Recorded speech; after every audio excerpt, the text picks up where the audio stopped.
Hello friends, പുതിയൊരു promo റിവ്യൂയിലേക്ക് എല്ലാ കൂട്ടുകാർക്കും സ്വാഗതം. അങ്ങനെ നമ്മുടെ സ്റ്റാൻലി ആണെങ്കിൽ ഭക്ഷണം കഴിക്കാൻ വന്നിരിക്കുന്നുണ്ടാവും. കൂടെ നമ്മുടെ അപ്പച്ചനും ഉണ്ട് കേട്ടോ. അപ്പച്ചനാണെങ്കിൽ ഒന്നും കഴിക്കാതെ ഇരിക്കുക.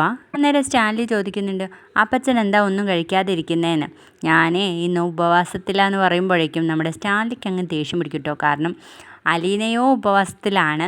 അത് കേൾക്കുമ്പോൾ തന്നെ നമ്മുടെ സ്റ്റാൻലിക്ക് കലിപ്പാണല്ലേ. അപ്പച്ചൻ നാളെ തന്നെ കൊട്ടാരമറ്റത്തിലേക്ക് പൊക്കോ എന്ന് പറയട്ടോ സ്റ്റാൻലി.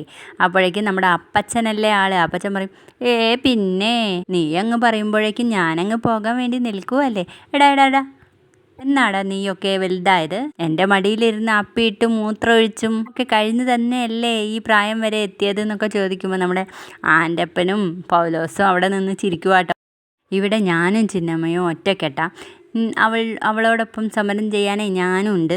നിനക്കേ ചെയ്യാൻ പറ്റുന്നതൊക്കെ നീ അങ്ങ് ചെയ്തോ എന്ന് പറഞ്ഞ് നമ്മുടെ വല്യപ്പച്ചൻ അങ്ങ് പോകുവാട്ടോ. ശേഷം കാണിക്കുന്നത് നമ്മുടെ ബാലേന്ദ്രൻ്റെ വീടാണ്. ബാലേന്ദ്രൻ്റെ വീട്ടിലാണെങ്കിൽ കൃഷ്ണമോള് പറയുന്നുണ്ട്, അച്ഛൻ ഇങ്ങനെ കുടിക്കണ്ടായിരുന്നു, അലീനേച്ചി ഉണ്ടെങ്കിൽ ഇങ്ങനെയൊന്നും ചെയ്യില്ലായിരുന്നല്ലോ എന്നൊക്കെ പറയുമ്പം, കുടിച്ചത് കൂടിപ്പോയോ മോളെ എന്നൊക്കെ ചോദിച്ചിട്ട് നമ്മുടെ ബാലേന്ദ്രൻ നമ്മുടെ കൃഷ്ണമോളുടെ ആ ഒരു താടി ഇങ്ങനെ പിടിച്ചു നോക്കുന്നുണ്ട്.